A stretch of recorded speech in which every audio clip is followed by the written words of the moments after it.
Estudiar la Biblia. Ahora es tiempo de tener tu Biblia a la mano. Siempre ten una actitud de oración para que Dios te revele su verdad. Toma nota en tu cuaderno o en el chat en vivo. Usa lápices de colores para destacar lo más importante y sobre todo ponle muchas, pero muchas ganas para aprender. Estamos felices de tenerte con nosotros en nuestro estudio. Bienvenido a Capilla Calvario Fe.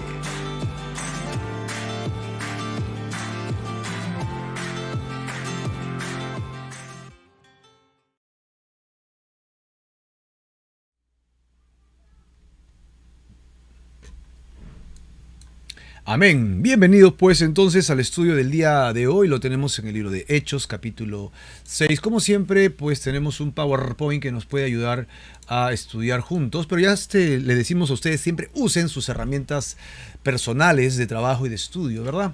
Vamos pues a nuestro PowerPoint. Muy bien, estamos en el libro de Hechos, capítulo 8, versículo 6 en adelante hasta el versículo 25. Y tenemos hoy día la predicación en Samaria, ¿no? La predicación en Samaria. La pregunta que tenemos casi siempre para responder juntos tiene que ver con el contexto, ¿no? Si realmente hemos sido tocados por el Evangelio y hemos entregado totalmente nuestras vidas a Cristo. ¿Lo has hecho? ¿No lo has hecho? ¿Tu vida es realmente una vida entregada al Señor? ¿O todavía tu vida cristiana es una vida, pues, de saludo a la bandera, ¿no? Voy a estar con el Señor, pero los domingos nada más, o cuando me llaman por teléfono para una clase, entonces yo quiero aprender y estoy ahí, ¿no? Justo acaba de llegar alguien, ¿no? Y nuestra perrita acaba de ladrar. Muy bien, entonces coges, van a tener que disculparnos con la perrita. Y no nos deja hablar, sí. Pero vamos a continuar. ¿Por qué? Porque nuestro cristianismo puede estar golpeado, nuestro cristianismo puede estar apabullado, nuestro cristianismo puede estar de repente, podemos decirlo, cansado, fatigado, ¿no? Y ha entrado en una situación de, pues, ya no me importa mucho, ¿no? Vivir en santidad. Lo que me importa simplemente es poder vivir mi vida tranquilo y mi cristianismo sin que me fastidien. Y nos hemos olvidado que tenemos un llamado de parte del Señor por hacer. Y ese llamado es justamente predicar el Evangelio del Señor. Todos nosotros debemos examinarnos a nosotros mismos cómo está siempre nuestra fe. Debemos procurar hacer de nuestra fe una vocación firme para estar fuertes en Cristo Jesús. Jesucristo explicó, como vimos hace una semana, en el libro de Mateo 7, que no todo el que me diga Señor, Señor entrará en el reino de los cielos, sino el que haga su voluntad, no el que esté lleno de actividades y acciones de iglesia o eclesiales o de repente actividades sociales que ayudan a la comunidad. Nada de eso nos lleva realmente al cielo. Ok, así que debemos recordar que hasta el capítulo 7 se cierra la oportunidad que Dios le estaba dando a la nación de Israel. Y ellos han ido negando pues al Padre, al Hijo y al Espíritu Santo a través de Juan el Bautista, la misma persona de Jesús. Y Esteban mismo declaró que ellos habían resistido al Espíritu Santo. Y en este capítulo 8 nosotros venimos ya a entrar en la historia de la predicación del Evangelio a las naciones, ¿no? A las naciones. Así que en el capítulo 8, los primeros 5 versículos, hemos encontrado el asolamiento de la iglesia. Y en los versículos del 6 al 25 vamos a ver hoy día la predicación en Samaria. Y si Dios quiere, veremos la próxima semana la predicación del Evangelio a un gentil, ¿no? Abiertamente. Así que todo esto es la idea del capítulo 8. Estamos pasando, es una transición en la que está dejando de predicarse en Jerusalén para comenzar a predicarse a las naciones. Ya no solo los judíos escucharán el Evangelio, sino todo aquel que quiera y pueda recibirlo y ser salvo a través del mensaje de salvación. Bueno, nos encontramos entonces con esta pregunta que nos habíamos hecho para poderlo leer juntos, y de esta manera nosotros tenemos que entender que la iglesia en Jerusalén había pasado como 6 años en Jerusalén. 6 años, ¿puedes creerte cuánto tiempo pasó? Ellos deberían haber ido a todo el mundo, pero estaban encerrados en Jerusalén. Y Dios permitió que la iglesia en Jerusalén tuviera persecución y esa persecución pues simplemente lo que ocasionó fue que llevaran el evangelio a toda criatura. Bueno, entonces vamos a ver un pequeño repaso, ¿no? Para ubicarnos bien cómo estamos en esto, que sería nuestro contexto, ¿no? Nuestro contexto. Lo primero que encontramos es que los discípulos ya no se daban abasto en Jerusalén para dar servicio a toda la comunidad, y entonces sí escogieron a 7 varones llenos del Espíritu Santo, ¿verdad?, que obraban en el Señor, y uno de ellos era Esteban. Esteban comenzó a predicar el evangelio, las señales le perseguían de parte de Dios, esto fue tremendo. Y pues se levantaron contra él y terminaron matándolo. El que hizo esto fue Saulo de Tarso, ¿no? Y Saulo de Tarso fue el que prácticamente incitó al linchamiento de Esteban. Y luego es él mismo quien pide cartas para llevar y seguir persiguiendo a la iglesia. El objetivo, destruirla totalmente. Y eso fue justamente ya el capítulo 8, los primeros 5 versículos que vimos la semana pasada, que es asolando la iglesia, ¿no? Entonces hoy día vamos a ver la continuación de esta historia, que es la predicación justamente en Samaria. Y vamos a ver, como ya hemos dicho, a 3 personajes: Felipe, Simón el mago y Pedro, ¿no? Pedro versus Simón. Simón versus Simón, porque Pedro también es Simón, ¿no? Simón Pedro, ¿te acuerdas, no? Tenemos entonces acá dos tocayos, ¿no? Un par de tocayos. Simón Pedro, que ya es conocido como Pedro, y el otro Simón es Simón el mago. Bueno, vamos a ir por partes y vamos a tratar de describir a estos 3 personajes, ¿no? Pedro, obviamente simbolizando a todos los apóstoles. Simón el mago es un pagano, un hombre dedicado a la brujería, hechicería, que viene al Señor. Y Felipe, un hombre dedicado a evangelizar, que solo la idea era inicialmente poder predicar, servir las mesas, ¿no? Interesantísimo. Bueno, regresamos pues a nuestro punto. En esta historia del capítulo 8 de Predicando el Evangelio desde Jerusalén a las Naciones, nos encontramos en la predicación en Samaria. Y es así como vamos a hablar de Felipe, anuncia a Cristo en Samaria. Versículos 4 y 5. Pero los que fueron esparcidos iban por todas partes anunciando el evangelio. Entonces Felipe descendió a la ciudad de Samaria y les predicaba a Cristo. Lucas nos habla de Felipe en tierra samaritana, y esto es muy importante, ¿sabes? El versículo dice descendiendo a la ciudad de Samaria. Sabemos que los samaritanos no se llevaban con los judíos. Cuando el reino del norte, ¿no?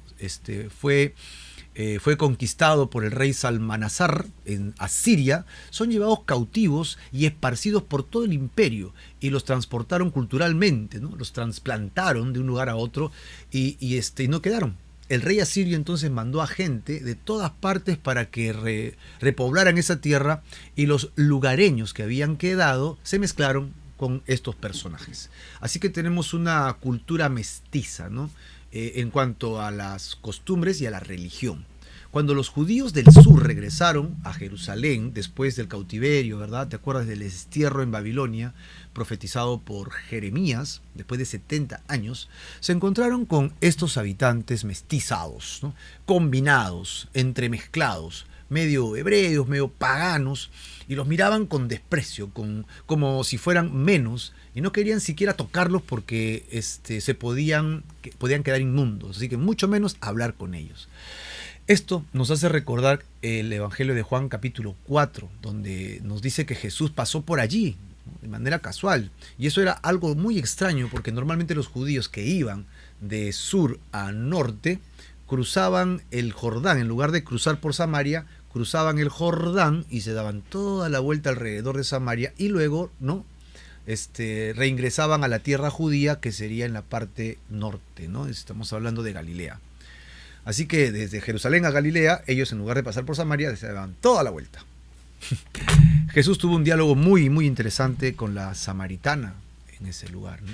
Pero aquí tenemos el personaje de este capítulo, Felipe, un judío convertido sin importarle el racismo ni las opiniones del tiempo, y les empieza a predicar.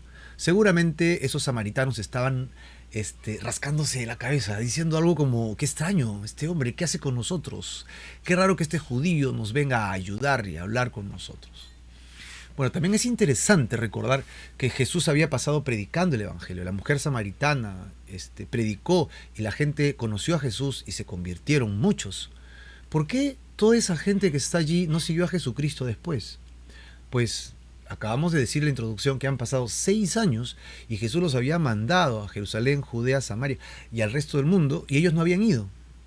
Probablemente en esos 6 años se enfrió la pasión por Jesús porque no había quien les estuviera hablando del Señor. Pero ahora llega Felipe. Felipe entra al barrio, ¿no? ¿Qué hacía Felipe? ¿A quién anunciaba? Predicaba a Cristo. No predicaba de Felipe, predicaba a Cristo. ¡Qué maravilla! Muchas veces andamos predicando testimonios y cambios de vida, pero Felipe se concentraba en predicar a Jesucristo como el Mesías, el Salvador de nuestras almas, el que murió y resucitó y ascendió al cielo y está a la diestra de Dios Padre. Amén. ¿Cuál fue el resultado de su predicación? El resultado de su predicación lo vemos acá en el versículo 6 al 8. Y la gente, unánime, escuchaba atentamente las cosas que decía Felipe, oyendo y viendo las señales que hacía, porque de muchos que tenían espíritus inmundos salían estos dando grandes voces, y muchos paralíticos y cojos eran sanados. Así que había gran gozo en aquella ciudad. Detalles, esto está lleno de detalles. Es interesante, pues, ver a Felipe poniendo el énfasis de la predicación primero, ¿no? Las señales venían después, ¿no? Dice que la gente estaba oyendo y estaba viendo. Aquí está, lo hemos puesto en 2 puntos separados para que lo notemos. Esteban y los apóstoles tuvieron las mismas experiencias. Esteban dice que estaba lleno de gracia y de poder y hacía grandes prodigios y señales en el pueblo. En Marcos 16:20 nos habla de que los discípulos predicaban en todas partes, ¿no? Ayudándoles Dios, o sea, el Señor, confirmando la palabra con señales. Es muy, muy interesante que las señales siempre van después. Míralo bien. ¿A quién siguen las señales? ¿A la palabra o al predicador? A la palabra de Dios. La palabra de Dios ocasiona cambios, tanto físicos a nivel del cuerpo, sentimentales a nivel del alma, espirituales al nivel espiritual. La palabra de Dios llega hasta lo más profundo del corazón del hombre y lo transforma por completo a la persona. Pablo dijo en 1 de Corintios 2:4, y ni mi palabra ni mi predicación fue con palabras persuasivas de humana sabiduría, sino con demostración del Espíritu y de poder. Esos samaritanos estaban confundidos cuando Felipe, un judío, vino y empezó a hablarles de la salvación eterna del Mesías judío. Ellos se convencieron de que sus pecados los condenaban y escucharon el mensaje de redención. Esto fue confirmado obviamente por los milagros que Dios hacía por medio de este hombre, Felipe, sanando cojos, liberando oprimidos, trayendo sanidad.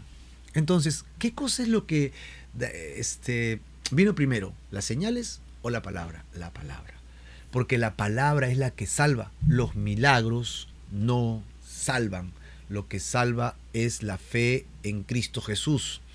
Así que si tienes que hablar algo, no hables tanto de eventos, no hables tanto de accionares, de experiencias, habla más de Jesucristo. ¿Qué produce el hablar de Cristo y que la gente lo reciba? El versículo termina diciendo, el 8, gran gozo. El Salmo 51:12 dice, vuélveme el gozo de tu salvación. Qué importante, ¿verdad? Qué importante que tengamos ese gozo de nuestra salvación totalmente claros. Así que del versículo 4 al versículo 8 encontramos a Felipe anunciando a Cristo en Samaria. Pero ahora surge un pero. Vamos a ver el siguiente personaje y empieza con un pero. Simón y su magia en Samaria. Vamos a ver el accionar, ¿no? O la magia en acción. La magia en acción. El versículo 9 dice, pero había un hombre llamado Simón que antes ejercía la magia en aquella ciudad, Samaria, evidentemente, y había engañado a la gente de Samaria, haciéndose pasar por algún grande. Muy bien. Si te das cuenta, la palabra versículo 8 empieza con un pero. Todos son llenos de la salvación, todos están bien, es decir, le llega la vida eterna, muchos son sanados, pero hay un hombre aquí, Hay un personaje aquí, ¿no? Se muestra a Felipe entrando con poder. Sin embargo, en el lugar había alguien. ¿Quién? Un hombre llamado Simón. Este ejercía la magia en aquella ciudad. Recuerda que había pasado como cerca de 6 años sin que nada relacionado a Jesucristo vuelva a pasar por la ciudad de Samaria. Entonces, este Simón se hizo de nombre y engañó a todos en Samaria y se hizo pasar por uno grande, un hombre muy grande, un importante hombre, soy como Moisés de repente, ¿no? Así que antes ejercía la magia en aquella ciudad. Simón había vivido entre ellos por muchos años y el pueblo estaba fascinado de él, también de sus poderes. Él se había convertido en una gran persona a sus ojos. ¿Qué había logrado este mago? Había engañado a la gente de Samaria. La palabra engaño es brujería, encantos. El gran problema con Simón no dice si estaba o no endemoniado. Es que él había conseguido ser usado por Satanás para tener la multitud alejada de Dios, ¿no? Y obviamente él sacaba beneficios de ello. Y lo que más resalta es el poder que él ostenta, ¿no? Yo soy poderoso, esa es la idea. En este límite de lo oculto y lo no oculto es donde muchos se encuentran jugando con filosofías de la nueva era introducidas en la iglesia. Los cristianos están atrás de toda filosofía de confesión positiva, atraer el pragma positivo a tu vida, la angelología. Y todos ellos están realmente totalmente lejos de Dios. El cristiano no debería consultar los astros, ni el horóscopo, ni las cartas, ni las ouijas, porque todo eso tiene que ver con el ocultismo y Dios no le agradan esas cosas. Así que hemos visto a Simón el mago, con la magia en acción en el versículo 9, correcto, y ahora vamos a ver la magia versus el evangelio. ¿Qué dices tú? ¿Quién es más poderosa? ¿La magia o el evangelio? ¿Quién tiene mayor trascendencia por la eternidad? ¿El evangelio o la magia? Vamos a ver versículos del 10 al versículo 12. A este oían, está hablando de Simón, atentamente todos, desde el más pequeño hasta el más grande, diciendo, este es el gran poder de Dios. Él decía esto, él se manifestaba y decía, lo que estoy haciendo es el poder de Dios. Entonces, versículo 11, le estaban atentos, porque con sus artes mágicas le había engañado mucho tiempo, o sea, al pueblo. Pero cuando creyeron a Felipe, acá entró Felipe, que anunciaba el evangelio del reino de Dios y el nombre de Jesucristo, se bautizaban hombres y mujeres. La gran estafa.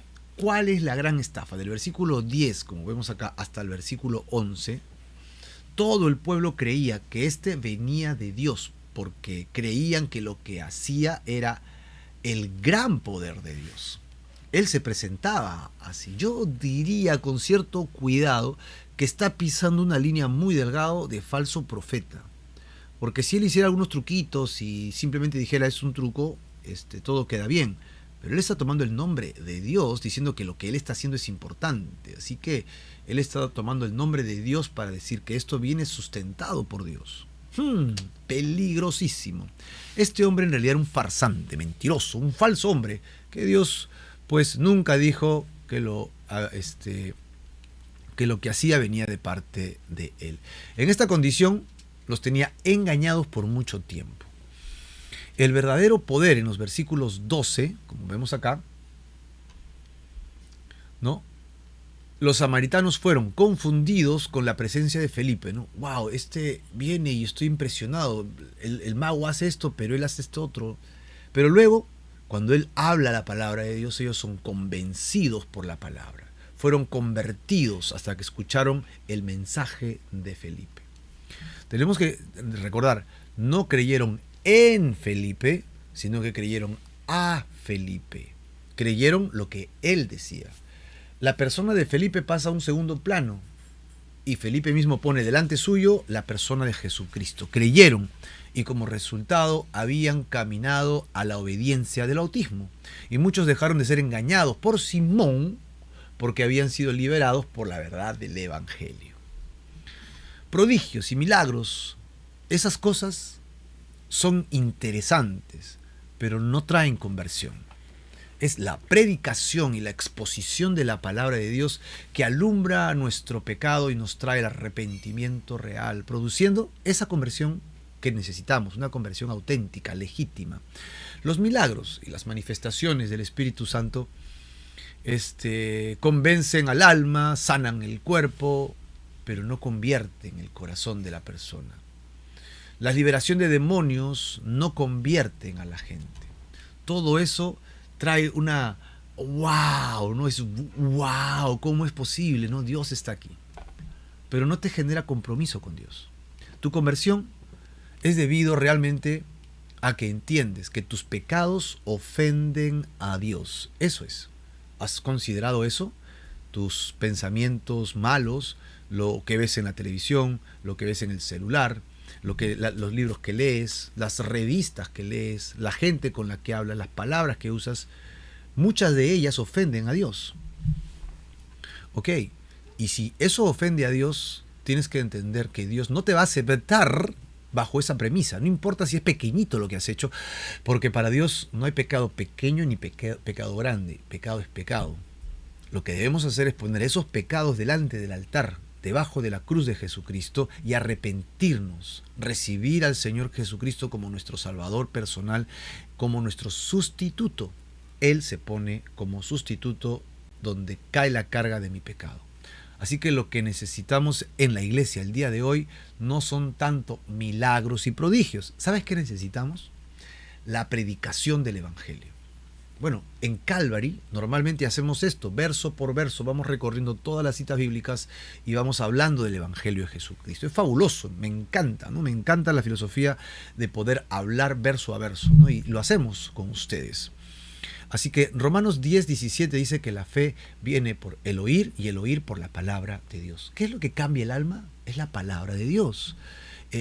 Podemos escuchar a Pablo decir que el Evangelio es para salvación, ¿no? No me avergüenzo del Evangelio porque es poder de Dios para salvación. Así que lo que cambia a la persona realmente no es que ya no use marcapaso y ahora puede respirar bien. Es que su alma está confiada eternamente en los brazos del Redentor Jesucristo. Así que ellos, los de Samaria, escucharon el mensaje y se convirtieron cuando escucharon a Jesucristo o de Jesucristo.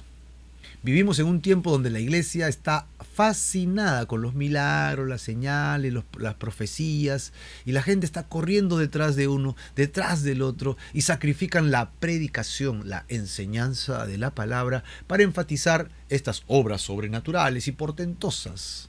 Esto parece ser un grave error. No es que seamos anti-eventos, anti-milagros, ¿no? Anti-señales portentosas. Pero lo que va a traer conversión genuina, ya lo hemos dicho, y avivamiento a nuestro país, es la predicación del Evangelio. Nuestra nación necesita que el Evangelio cambie las vidas de las personas. Hay gente que nunca ha escuchado el Evangelio. Ha escuchado de Jesús, sabe quién es Jesús, pero nunca ha sido confrontado con su pecado para ir al Señor y arrepentirse. Tal vez, el que tiene que ir eres tú, porque está cerca a ti. ¿No? Ahora usamos las redes sociales, pero no todos pueden sentarse a disfrutar una hora de estudio bíblico si no tienen ese deseo de crecer espiritualmente. Así que de repente, para que le compartas el Evangelio, la persona más cercana para ello eres tú y te haces el responsable espiritual de esa persona. Jesús dijo que había un hombre que era el mayor de todos los profetas. ¿Quién era? Era Juan el Bautista, ¿recuerdas? Y ¿sabes? No hay ninguno de sus milagros registrados en la Biblia. Lo que él hizo fue predicar el mensaje de Jesucristo. Arrepiéntanse y conviértanse porque ya viene el Mesías. Y por eso Jesús dijo, no hay mayor profeta que Juan el Bautista. De repente no tienes grandes señales, de repente no tienes grandes prodigios, pero debes animarte, que eso no es lo que te hace grande delante de Dios, sino que prediques y enseñes la palabra. El Evangelio de Dios es el poder de Dios para salvación. Los milagros pueden producir grandes gloria a Dios, pero no convierten el alma. El Salmo 19 dice, la ley de Jehová es perfecta que convierte el alma. ¿Qué convierte el alma? La ley perfecta de Dios, no los milagros. Así que veamos a Felipe predicando, ¿no? Lo encontramos en Samaria, ¿no? Yendo a las plazas, parándose en los parques y viendo cómo muchos entran en el reino de Dios. Y ahora, ¿qué hemos visto hasta ahora? Hemos visto a Simón el Mago, su magia en acción. Luego hemos visto la magia versus el evangelio. La gente va tras el evangelio. Estaban sedientos de Cristo y no pasaba nadie por 6 años. Le creyeron a Simón porque no había otro mensaje. Pero cuando vino el mensaje de Jesucristo, la gente fue tras el evangelio. Ahora vamos a ver que la magia es vencida totalmente por el evangelio. Versículo 13 nos dice: también creyó Simón mismo, y habiéndose bautizado estaba siempre con Felipe, y viendo las señales y grandes milagros que se hacían, estaba atónito. Creyó Simón. ¿Será verdad que Simón creyó? Acá dice que sí, e incluso se bautizó. Además dice que estaba atónito. Esto es interesante porque esta palabra atónito es la misma palabra que usó Lucas en el verso 9 y 11 cuando dijo que él engañaba a la gente. Lo que él había producido en la gente con mentiras, ahora él lo estaba viviendo, pero producido por la fe. La gente estaba extasiado al verlo a él, ahora él está perplejo al ver a Felipe. Así que la gente estaba engañada por sus artes mágicas. Ahora él está atónito por las señales milagrosas. Ahora observa el detalle, versículo 13. Estaba siempre con Felipe. Ojo, con Felipe. Y otra cosa, ¿qué estaba haciendo? Viendo las señales. ¿Por qué estaba así? ¿Por qué estaba atónito? Porque estaba concentrado en ver las señales y en realidad no estaba escuchando el mensaje. Estaba al lado de Felipe, buscando a Felipe todos los días en lugar de buscar a Jesucristo. Yo creo que Simón tiene un pequeño problema por resolver acá. Simón perdió de vista lo importante del mensaje de salvación por estar mirando las señales. Sacó sus ojos de Jesús para ver las señales de Felipe. Eso es un mal cambio. Eso sí es un mal cambio, ¿ok? Pero tú dirás, ¿no es suficiente haber creído? Todo depende de cómo has creído, en quién has creído. Primera de Corintios 15, cuando habla de la resurrección, el apóstol Pablo dice que cuando Cristo murió por nuestros pecados, pero conforme a las Escrituras. Primera de Corintios 15, 3. Y en el versículo 4 dice que Jesucristo fue sepultado, pero que resucitó al tercer día. Esto también conforme a las Escrituras. Así que creer en Jesucristo no es creer a mi manera. Creer en Jesucristo tiene que ser conforme a las Escrituras. Dice que murió por mis pecados, me sustituyó, Él se puso delante de mí, yo debo poner mi fe en esa muerte vicaria. Y luego dice que fue sepultado y resucitó. Yo debería arrepentirme de mis pecados para vivir en comunión con Dios. Así que fe o creer en el acto sustituto de Cristo en mi lugar. Y el arrepentimiento tiene que ver con un cambio, un giro total de mi vida para agradar solamente a Dios. Muy bien, al parecer entonces Simón no tuvo claro estos principios. Hay gente que dice, yo creo en Dios a mi manera, no me digas nada, ¿no? ¿Esa gente será salva? No necesariamente. Solo si su manera, que dicen ellos, es la de la palabra. Pues lo único. Los demonios creen, ¿sabes? Pero no son salvos. Santiago 2:19 dice, ¿tú crees que Dios es uno? Bien haces. También los demonios creen y tiemblan. Los demonios sí creen en Dios. Saben que existe. Es más, eran sus ángeles. Conocen de la doctrina, conocen de la palabra, estudian las Escrituras. Conocen más las Escrituras que muchos creyentes, pero no son salvos. Es interesante que el creer involucra hacerlo conforme a las Escrituras y no es creer simplemente a la volada. ¿Crees? Sí, creo, sí creo. Ten cuidado porque tal vez no eres salvo. Estamos jugando con fuego hoy día, ¿eh? Estamos jugando con fuego. Nicodemo dijo, sabemos quién eres y de dónde vienes, porque lo que haces no puede ser hecho si no viene de parte de Dios, ¿recuerdas? Su fe en quién es Cristo era realmente clara. Nicodemo y los líderes religiosos sabían quién era Jesús. Por lo que él hacía, solamente podía ser el Mesías. Pero Jesús les dice algo. ¿Recuerdas lo que les dice? Tú necesitas, Nicodemo, necesitas nacer, correcto, nacer de nuevo. Eso es. Nicodemo no había nacido de nuevo. Sabía quién era Jesús, creía que él era el Mesías, pero no era salvo. No era salvo. Le faltaba, ¿no? Le faltaba el arrepentimiento, ¿no? El nacer de nuevo, la intención de cambiar tu vida. Ahora, Simón está creyendo, pero no conforme a la Escritura. Bien, vamos por pasos. Primero vimos a Felipe, ¿recuerdas? Él era evangelista en Samaria, ¿no? Ahora hemos visto a Simón el mago, haciendo su magia en acción frente al Evangelio y siendo apabullada por el Evangelio. Es mucho más poderoso el Evangelio. Ahora vamos a ver el nuevo personaje que entra en ciernes.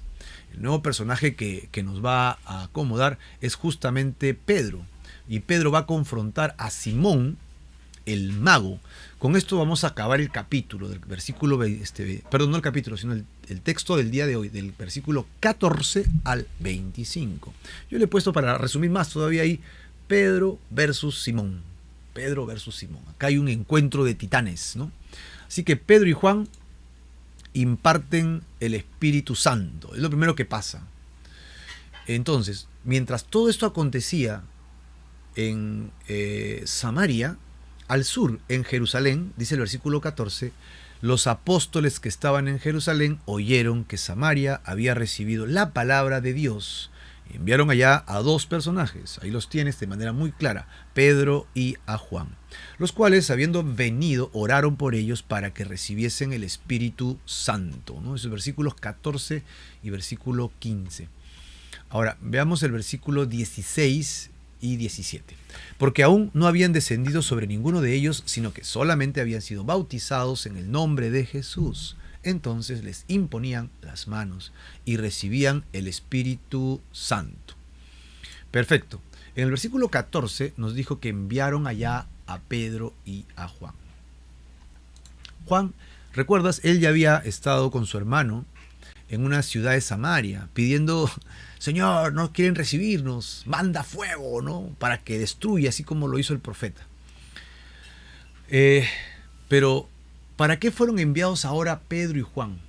Bueno, Pedro y Juan se convirtieron en una dupla inseparable en el ministerio, andaban juntos.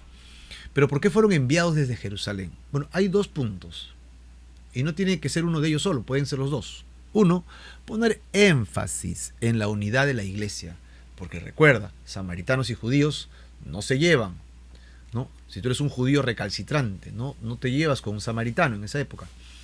Ahora, ya no son judíos solamente, sino que son judíos que han abrazado al Mesías.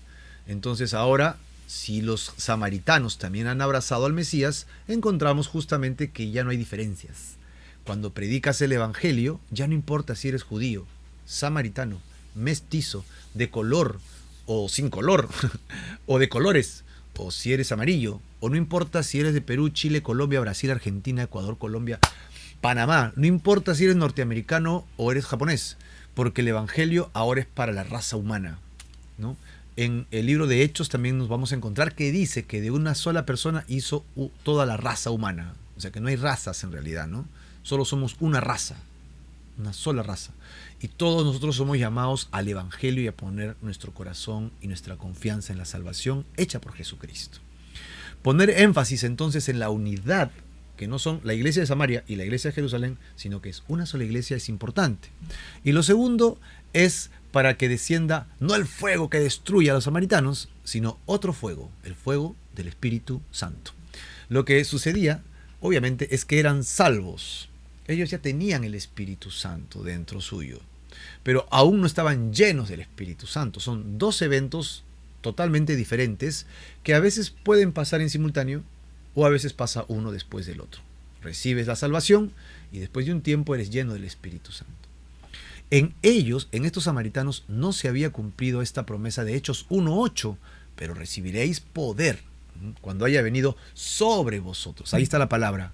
Ustedes ya son salvos, tienen el Espíritu, pero aún no ha venido sobre ustedes el Espíritu Santo para ser testigos. Fabuloso, fabuloso. Recuerda que los apóstoles, cuando estaban con Jesús aún, dice que Él se sentó con ellos y sopló, y ellos recibieron el Espíritu Santo. Y luego Jesús ascendió al cielo y les prometió regresar, pero que se vayan a Jerusalén, que no salgan de allí. Es 50 días después, en la siguiente fiesta, ¿verdad?, que Jesucristo envía el Espíritu Santo.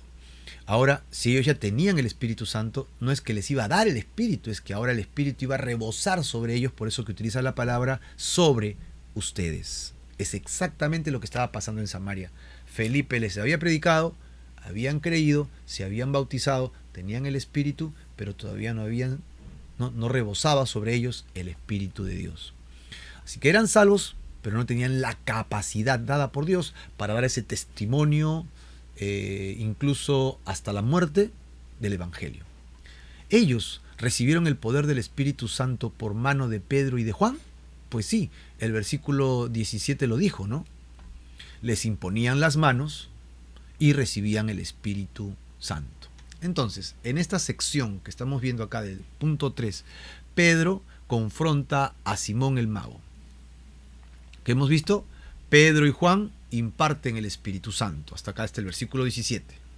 Pero también ahora vamos a ver cómo Simón quiere comprar el poder del Espíritu Santo. Esto es muy anecdótico, ¿no?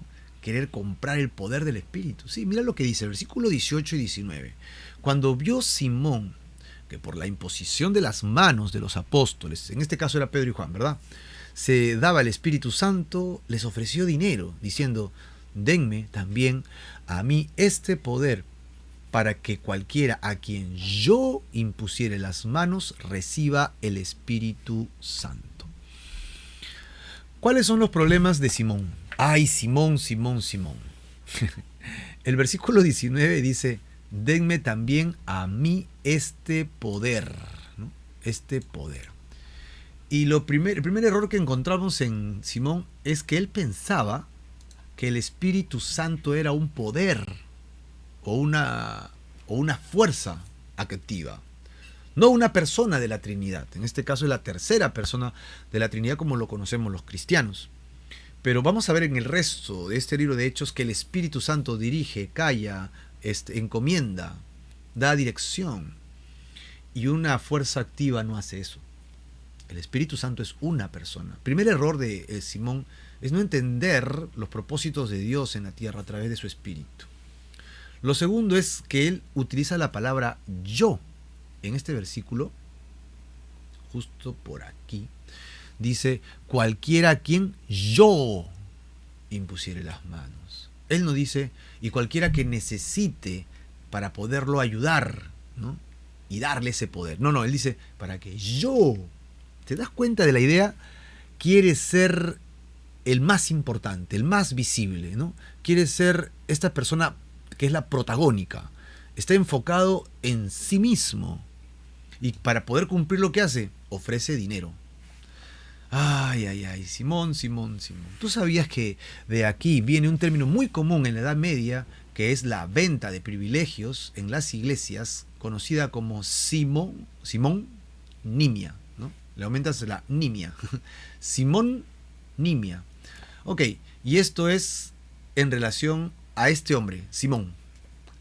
Se usaba como cuando una familia compraba el primer lugar en la iglesia o un espacio para ser enterrados dentro de los sepulcros de las parroquias. Privilegios espirituales comprados con dinero. Así como Simón quiso comprar con dinero un don de Dios. Ten cuidado con la simonimia, que no solamente le pasó a Simón, sino que ha seguido pasando por mucho tiempo. Bueno, vimos a Pedro y Juan haciendo su trabajo, orando por la gente, llenos del Espíritu. Simón ve esto y quiere comprarlo. Y ahora vamos a ver que, y los problemas de él son que confundió al Espíritu Santo con un poder. Y dos, ¿qué cosa? Que él se centra todo en sí mismo, en el ego, en el protagonismo, en el yo. Ahora vamos a ver cómo Pedro va a revelar la intención del corazón de Simón, y Simón se va a sentir descubierto, ¿no?, desnudo espiritualmente, como que me atraparon, ¿verdad? Vamos a ver el versículo 20. Entonces Pedro le dijo: tu dinero perezca contigo, porque has pensado que el don de Dios se obtiene con dinero. No tienes tu parte ni suerte en este asunto, porque tu corazón no es recto delante de Dios. Versículo 22 y 23. Mira lo que les dice. Arrepiéntete pues de esta tu maldad y ruega a Dios, si quizá te sea perdonado el pensamiento de tu corazón. Porque en hiel de amargura y en prisión de maldad veo que estás. Bueno, vamos a rescatar algunas ideas importantes. Dice que él no está entendiendo nada, porque dice, no tienes tu parte ni suerte en este asunto. Así lo dice, ¿no? No tienes parte ni suerte en este asunto. Le está diciendo, tú no eres alguien con el corazón de un cristiano. Este asunto tiene que ver con el Espíritu Santo, tiene que ver con la oración, tiene que ver con el entregar tu vida para servicio. Eso tiene que ver con el cristianismo, pero tú estás buscando otra cosa. Tú quieres comprar un bien espiritual con dinero. Eso no hace un cristiano. Prácticamente es lo que Pedro le está diciendo. Tú no has nacido de nuevo, Simón. Ahora, tú me dirás, Marco, pero versículos anteriores, tú me dijiste que lea que él creyó. Sí, correcto, él creyó. Entonces, ¿cómo es que Pedro le dice esto? En realidad Pedro está siendo muy compasivo, ¿verdad? Está siendo muy tolerante con la intención de que él se arrepienta, obvio, ¿no? Se lo dice por amor, porque si no ha creído correctamente, a la manera de las Escrituras, entonces es su oportunidad para creer. Si no ha entregado su vida a Cristo, hasta ahora realmente, ahora necesita hacerlo. Y tiene que entender que la forma en que está obrando es completamente hipócrita, incluso demoníaca.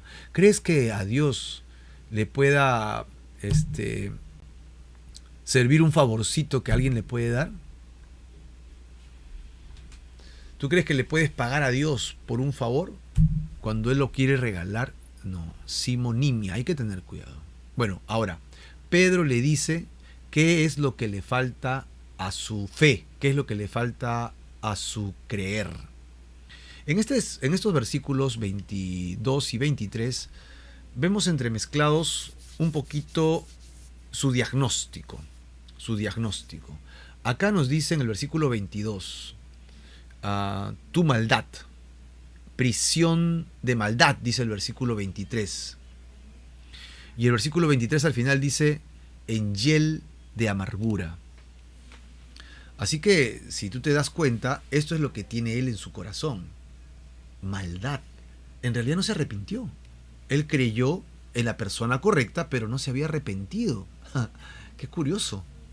Eso pasa mucho y más de lo que piensas. Y él dice, aún hay maldad en tu corazón, y no solo eso, hay hiel de amargura. Estás amargado. ¿Cuál es la receta? La receta es en el versículo 22. Arrepiéntete, ¿no? Y ruega ¿a quién? A Dios. Dos cosas, arrepiéntete y ruega a Dios. Así que aquí encontramos el diagnóstico y la receta de Pedro. ¿Compasivo? Sí, yo creo que Pedro fue compasivo. Es la oportunidad de Simón de hacer lo correcto, ¿no? De hacer lo correcto. Así que de alguna manera Simón se sintió amargado porque no podía hacer lo que hacía Pedro y Juan. Y eso lo tenía prisionero en su corazón. Tal vez nosotros no estamos buscando ese poder milagroso, protagónico, ¿no? De poner manos y hacer milagros, y impartir el poder del Espíritu Santo. Pero podría haber amargura en nuestro corazón cuando queremos lo que otros tienen. Y al intentar conseguirlo usamos algo. ¿Ya lo adivinaste? La simonimia. En lugar de humillarnos y buscar la llenura del Espíritu Santo.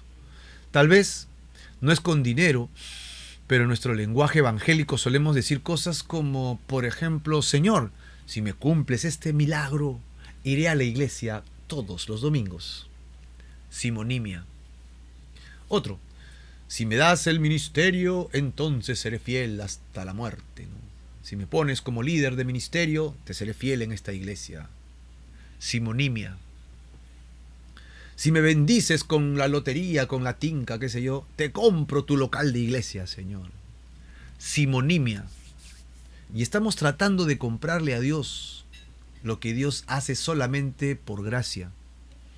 Solemos demandar a Dios: Señor, no es justo que yo no tenga esto o el otro, mientras que el otro hermano lo tiene. ¿Por qué esto es injusto?, decimos. Y esto solo suma, ¿sabes qué?, amargura en mi corazón. ¿Qué es lo que tendríamos que hacer si de alguna manera estamos contagiados con este virus de la amargura? Pues fácil. Acá lo dice, versículo 22. Arrepiéntete y ruega a Dios. Si Simón no hubiera estado concentrado en solo ver las señales y más bien en buscar respuestas para su salvación, tal vez él hubiera dicho otra frase como: Señor, quiero ser útil, como lo son los apóstoles. Tal vez Dios le hubiera dado ese don que él tanto anhelaba. Así que en esta confrontación Pedro-Simón, encontramos que Simón ve a Pedro y a Juan imponiendo manos, repartiendo el Espíritu, quiere comprarlo, quiere comprar ese don, pero Pedro revela lo que hay en su verdadero corazón. Ahora, ¿tú crees qué es lo que tiene que hacer? Arrepentirse. Le falta arrepentirse. ¿Has creído en la persona correcta? Sí, pero no te has arrepentido. Arrepiéntete de tu maldad. Y lo segundo, ruega a Dios. ¿Qué crees que va a hacer Simón? Sí, Simón, ya estás al pie, estás al borde de la vida eterna, de la salvación. No te falta nada, Simón. Solo tienes que creer y tienes que aceptar y tienes que arrepentirte. Pero veamos lo que él hace, ¿no? ¿Qué es lo que hace? Simón no ruega a Dios, sino ruega a los apóstoles. Y yo pondría ahí una luz en ámbar. Peligro, peligro, peligro, error, error, ¿no? El versículo 24 nos dice: respondiendo entonces Simón dijo: rogad vosotros por mí al Señor, para que nada de esto que habéis dicho venga sobre mí. Esto es realmente triste.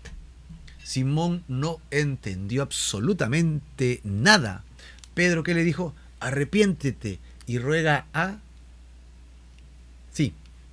Dios. Pero él, ¿a quién rogó? Él rogó a Pedro en lugar de hacerlo a Dios. Y no se arrepintió. Que es lo que justamente le faltaba a su fe, a su creer. Sí creyó, pero no se arrepintió. Al parecer entonces tenía temor de las consecuencias que le sobrevendrían. Para que nada de esto, ¿no?, él dice aquí, que habéis dicho venga sobre mí. Este es el temor al castigo por haber sido sorprendido en pecado. Y que no aplica a un genuino arrepentimiento. Porque esto me aleja de Dios. Entre comillas, me sorprendiste, ¿no? Ya no lo vuelvo a hacer mientras no me veas. Eso es lo que dice el ladrón, ¿no? No, nunca más lo vuelvo a hacer, me atraparon, sí, por favor, suélteme, denme libertad. Pero lo sueltas y ¿qué es lo que hace? Va y sigue robando. Y si sigues así, vas a quedar preso en la prisión de la maldad. En lugar de tener temor a las consecuencias, debería tener temor de Dios. El Salmo 19 dice que el temor de Jehová es limpio, ¿no? Este temor más bien me acerca para que Él me limpie. El otro, de sorprendido por haber infragante, por haber hecho el pecado, es me oculto mientras no me veas. Yo abro mi corazón para que tú me limpies. El temor al Señor te edifica. Podemos decir que Simón no ha llegado al arrepentimiento correcto, lamentablemente. Y después de esto, ¿lo logró? Bueno, la Biblia no dice nada de esto. Así que la enseñanza ya no va a estar en qué hizo Simón o qué no hizo Simón. Porque lo que debía hacer era bastante claro. Y creo que en eso es lo que nos debemos enfocar. La enseñanza de esto viene a la advertencia de creer en Cristo, pero no de cualquier manera. Hay que creer en Cristo a la manera de la palabra de Dios. 1. Fe o creer en Jesús como tu sustituto al castigo de Dios. Dices, no, Dios no castiga. Bueno, no es la intención de destruir, pero Dios sí disciplina. Pues un padre que ama y no quiere que su hijo se pierda. Y Dios, cuando ve el mal, como es justo, tiene que castigar el mal. Y si tú andas en pecado, Dios castigará tu pecado, pero no es que Dios ande buscando que pegarle a alguien, pero Dios sí castiga en esos términos. Así que si tú estás en flagrante pecado, abiertamente o a ocultas, Dios sí lo está mirando. Y él dice, va a caer mi ira sobre ti cuando mueras, vas a ser condenado a muerte eterna. Entonces, él mismo manda a su propio hijo para que esté delante tuyo, y esa ira que iba a caer sobre ti, ya no caiga sobre ti, sino ¿sobre quién? Sobre Jesús. Por eso es que yo tengo que poner mi fe y mi creer en el Mesías sustituto. Me sustituye a mí en mi muerte. Ese es el fe. Si no tienes fe en eso, no sé fe en qué tendrás. Fe en la iglesia, fe en los hermanos, fe en la labor, fe en ti mismo, fe en el progreso, fe en que todo te va a salir bien. Pero eso no te salva, hermano, de la muerte eterna. Solo tu fe en Jesucristo. Ese es el Evangelio. Medítalo, ora, busca a Dios, porque lo segundo es importantísimo: arrepentimiento. Tienes que arrepentirte de tus pecados. Este es el Evangelio. Deja tus pecados, abandónalos y busca a Dios y busca un líder espiritual que te diga qué camino tomar según las Escrituras. Y cuando en nuestro corazón, como el tuyo y el mío, hay amargura, ¿qué es lo que tenemos que hacer, hermano? Arrepentirnos y rogar a Dios y no a los hombres, a Dios. Podríamos intentar ser pues como Felipe y buscar que llevar el nombre del Señor. Él no está intentando llevar su propio nombre y de hacerse un nombre especial delante de la gente. Felipe está llevando el nombre de Jesús, el mensaje del reino de Dios. Lo que sí te sugiero es que no seas como Simón, que hasta este punto sí quiere ser el gran poder de Dios. Y cuando ve que otros tienen el poder que él no tiene, lo quiere comprar con dinero. Y como no lo puede comprar con dinero, está lleno de amargura, ¿no? De envidia, de codicia. Entonces esto es increíble, ¿no? Esto es increíble. Vamos a terminar, ¿no? Terminar, porque hasta acá hemos visto que Simón no ruega a Dios, sino más bien ruega a los apóstoles. ¿En qué están concentrados por hacer realmente los apóstoles después de haber hablado con Simón? Versículo 25, ¿no? El evangelio no se detiene. Y ellos, habiendo testificado y hablado la palabra de Dios, se volvieron a Jerusalén. Y en muchas poblaciones de los samaritanos anunciaron el evangelio. Es que Simón quedó a un lado. Ellos le predicaron y si quiere aceptar el mensaje, amén. Y si no quiere aceptar el mensaje, vamos al siguiente pueblo. Para ellos, poder de Simón nunca fue lo importante. El poder de Simón nunca fue trascendental, ¿no? Simón se creía importante y poderoso, pero ellos dijeron, acá está el evangelio, espero que lo aceptes. Y si no quieres, los apóstoles regresan haciendo su trabajo, anunciando por todas partes el evangelio. ¿Por qué? Porque en realidad no hay otra cosa que hacer, no hay otra cosa que anunciar. La iglesia y cada uno de nosotros estamos llamados a predicar el evangelio a todos y en todo lugar. No estamos llamados a predicar de ciencia, de economía, de política, de familias, de temas sociales. Todo eso puede ayudar, pero sin el mensaje de salvación, todo eso es accesorio. Es importante para vivir en nuestra sociedad, para tener conocimiento y cultura, pero no es importante para lo trascendental, para lo eterno. Sino, debemos más bien llevar este evangelio y todas estas cosas como temas satélites. Dios pondrá en su lugar y nos bendecirá con una buena ciencia, con una buena economía. Nuestro país necesita de Jesucristo.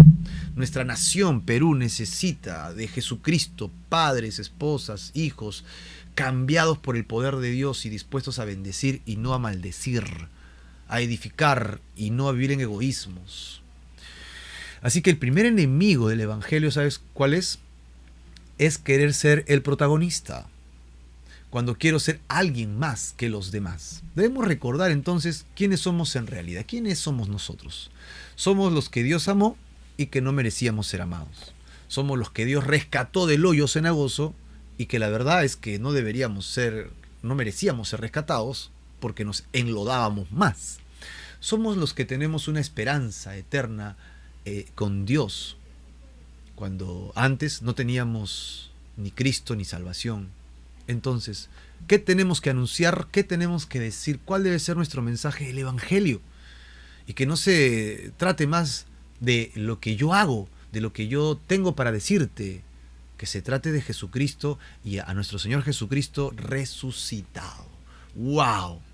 Este pasaje es crucial porque es transicional, ¿no? De Jerusalén a los samaritanos, que eran considerados paganos delante de los judíos, pero luego van a ir más allá y vamos a ver nuevas experiencias. Así que hasta ahora hemos visto 3 personajes. A ver si has ido conmigo en estos 3 personajes, ¿no?, que hemos hablado. En conclusión, hemos visto que Felipe anunció a Cristo en Samaria. Simón el mago con sus magias engañó, pero es confrontado con el Evangelio y se convierte a Jesucristo. Y llega Pedro, y cuando llega Pedro y da el poder del Espíritu Santo, quiere comprarle ese poder, ¿no? Y él está lleno de simonimia, y también de amargura en su corazón, y cree que el Espíritu Santo es una fuerza. Así que Pedro lo confronta y le dice que se arrepienta de estas cosas. Parece que él cometió el gran error de no arrepentirse en ese momento. Dios sabrá si él se convirtió después o no. Ya nos enteraremos cuando vayamos al cielo y estemos con el Señor, ¿no? Ahí averiguaremos qué pasó. Así que, ¿has sido tú confrontado con el Evangelio y has entregado realmente, totalmente tu vida al Señor? Esa es la pregunta que tenemos para el día de hoy. Felipe es un evangelista, es un predicador, es alguien que Dios acompaña con señales. Pedro y Juan son guiados por el Espíritu Santo y están expuestos a la corrupción de los malos creyentes, de los falsos creyentes, pero escogen ser leales y fieles a Dios, controlados por el Espíritu Santo. Ellos confrontan el pecado y siempre testifican y hablan de Dios. Pero Simón el mago tiene 6 características de su fe falsa. Dice que cree, muestra algo que de obediencia externa, aparente. Está cerca del verdadero creyente, de los líderes. Se aferra a su amor por el mundo, por el poder. Quiere usar a Dios para alcanzar sus propias metas. Quiere escapar del juicio, pero sin arrepentimiento. Imagínate, ese es Simón el mago. ¿Con quién te identificas más para predicar el Evangelio y hacer la voluntad de Dios? ¿Con Felipe? ¿Con Pedro como un siervo? ¿O tal vez como Simón, que andas divagando en tu cristianismo? Yo te animo a que seas como Felipe y como Pedro y Juan. Que vengas al Señor y te dejes utilizar por Él. Y si tienes un poco todavía en tu vida de lo que es simonimia, de repente lo estás haciendo o vives en amargura, hoy día es el mejor día para arrepentirte de tus pecados. ¿Qué te parece? Vamos a orar por ello. Vamos a pedirle que el Señor te bendiga. Y si quieres, ahora mismo sería muy importante que le entregues tu vida al Señor Jesús. Fe y arrepentimiento. Y deja que el Señor haga su obra en ti. Dios, te doy gracias por mis hermanos y hermanas. Te ruego, Padre, en el nombre de Jesús, que traigas salvación y vida eterna, que cambies nuestras vidas y nos ayudes a ser salvos por gracia. Hoy día reconocemos la maldad de nuestra alma y corazón delante de ti, Señor. Ante los seres humanos tal vez seamos mejores que otros a nuestro parecer, pero a tus ojos todos hemos fallado. Por eso es que arrepentidos, hoy día venimos a ti. Confiamos, Señor, que tú nos puedes perdonar nuestros pecados porque estamos arrepentidos. Y ponemos nuestra fe en la obra de Jesús en el Calvario, en nuestro lugar. Ahí debería haber estado yo, pero ahí fuiste tú en mi lugar, Señor. Y si yo creo en esto, entonces soy limpio de mis pecados y recibo la vida eterna en ti. En el nombre de Jesús, amén y amén. Gloria a Dios.